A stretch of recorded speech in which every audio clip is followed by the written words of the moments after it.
포항 CBS 기자들과 함께하는 뉴스 이때이 시간입니다. 영덕에서 발생한 산불이 어제 재발화하면서 오늘까지 사흘째 큰 불로 확산되고 있는데요. 박정노 기자와 이야기 나눠보죠. 박 기자, 네, 첫 발화 시점부터 얘기해보죠. 네.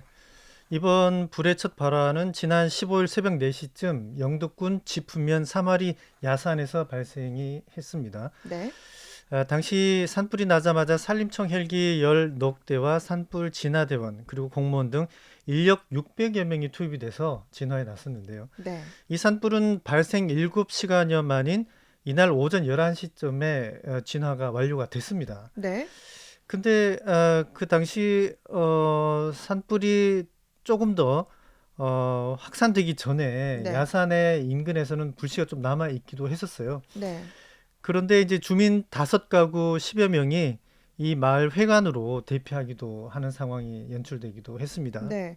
하지만 이제 이 불이 다음날 새벽에 다시 불붙으면서 대형 산불로 이어졌죠. 네. 그날 불을 끄다고 껐지만 그 다음날 새벽 2시쯤에 이 잔불이 좀 남아 있었어요. 그래서 네, 다시 재발화하면서 이 지금까지 큰 불로 확산이 되고 있습니다. 네, 이 산불은 전날 오후 5시 전후로 완전 꺼졌던 것으로 보였는데 조금 전 말씀드린 것처럼 강풍으로 인해 가지고 음, 다시 불씨가 되살아났습니다. 네, 어제 재발화 당시에는 영덕에는 초속 3.4m의 강풍이 불었었고요. 네. 오후에는 초속 7m까지 7m 이상까지 음. 불었습니다. 그런가 하면은 밤에는 평균 풍속이 최대 초속 12m까지 어. 불었습니다. 어마어마하네요. 이렇게 대형 산불로 확산되면서 인근 주민들에게 대피령까지 내려졌다고요? 네, 어제 새벽 4시에는 화천 삼리 15가구에 대피령이 내려졌고요. 네. 이어서 오전 9시 30분쯤에는 화수 1, 2, 120가구, 네. 그리고 화수 1이 63가구에 대해서도 대피령이 함께 발령이 됐습니다. 네. 대피한 주민들이 한 300여 명쯤 되거든요. 네. 그래서 이 주민들이 일부는 마을 회관에서 밤을 음. 새웠고요. 비교적 젊은 분들은 모텔이나 아니면 친인척 집에 음. 머물렀다고 그래요. 네. 근데 이제 몸은 대피했지만 불이 이제 번져서 집으로 까지 와서 이게 전부 다 타지 않을까. 네. 그래서 주민들이 불안한 감에 밤을 새웠다고 그럽니다. 네.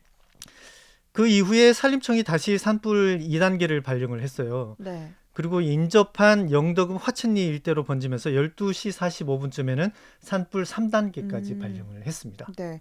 이렇게 산불 3단계면 정말 심각한 상황인데 지휘 컨트롤 타워가 어떻게 되나요? 3단계쯤이면은 자주 발생하는 그런 상황은 아니죠. 네. 그래서 이번 산불이 굉장히 심각하다는 것을 알 수가 있는데요. 산불 3단계가 되면은 관할 기관뿐만 아니라 인접 기관에 있는 인력과 장비를 동원해서 함께 음. 진화하는 그런 대응 단계에 이르게 됩니다. 네. 산불 3단계는 예상 피해가 100헥타르 이상이고요. 네. 평균 풍속이 초속 7m 이상일 때 발령이 됩니다. 네. 그러면서 산림보호법에 따라서 산불 현장 통합주의본부가 설치가 됐고요. 어제 낮 12시 거의 1시쯤에는 산불 진화 통합지휘가 영도군수에서 경상북도지사로 음. 이관이 됐습니다. 네. 현재도 경상북도지사와 산림청장이 함께 산불 현장을 통합지휘 지원하고 있습니다. 네. 뭐 급기야 어제 오후에는 동원령 1호까지 발령됐다고요? 네, 좀 생소하죠? 네. 유례가 없었는데 이번 대형 산불에 소방청이 동원령 1호를 발령을 했습니다. 네. 소방력 동원령은 대형 화재나 사고, 재난 등 긴급 상황 시에 발령이 되고요. 네. 부족한 소방력을 다른 지원에서 지원하도록 되어 있습니다. 네네. 동원령에 따라서 대구와 울산 그리고 인근 음. 강원, 경남에서까지 이 펌프차 18대와 네. 물탱크차 7대가 이번 산불 진압에 동원이 됐습니다. 네. 그런가 하면 이승우 행안부 재난안전관리본부장이 직접 영상회의를 주재하기도 했습니다. 네. 정말 말 그대로 주변 지역에서 이렇게 동원이 된 건데 현재 산불 진화 상황은 그럼 어떻게 돼가고 있습니까?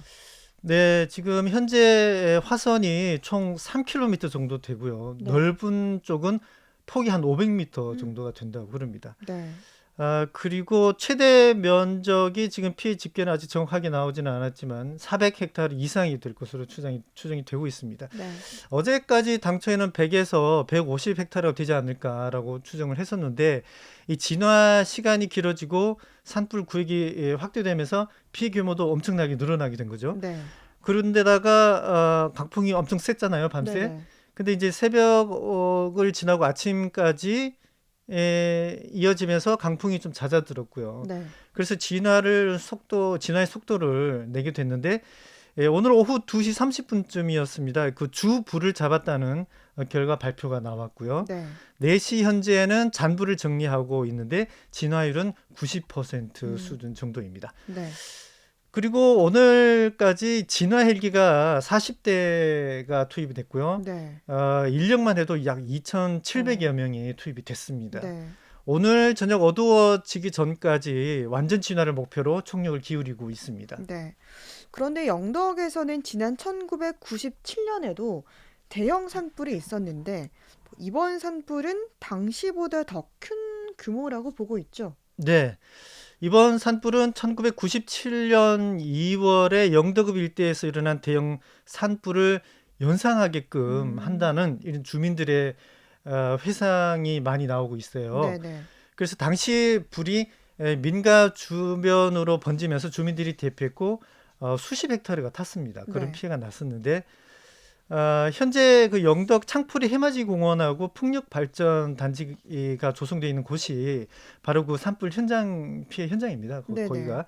그래서 그 불타고 난 황폐해진 곳을 현재 공원과 풍력 발전 단지로 조성해서 만든 것입니다. 네. 하지만 이번 산불은 당시 산불보다 피해 면적이 훨씬 큰 곳으로 집계가 되고 있는데요. 정확한 산불 피해 집계 그 규모가 집계가 되면은 아마 정확한 수치가 나올 것 같아요. 네. 네. 근데 이번 이 산불의 원인이 전기적 요인이다 이런 잠정 결과가 나왔는데 이게 뭐 농업용 반사 필름이 원인이다라고요. 네, 1차적으로 잠정 그 화재 원인이 그 필름이 네. 아니냐라는 발표가 있습니다. 네. 이 영덕군과 산불 방지 협회에 따르면은 이 산불 원인을 농업용 반사 필름이 아니냐. 이 반사 필름이 날아가서 전신주에 붙으면서 스파크가 튀고 이 불꽃이 불로 옮겨 붙은 것이다. 네. 이렇게 지금 1차 잠정 결론이 났고요.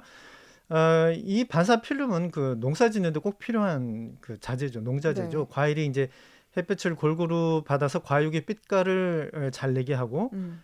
생육과 품질을 높여주는 그런 농자재인데요. 네. 이게 이제 대중화되면서 영동에서는 한 600여 농가가 사용을 하고 있다고 그래요. 네.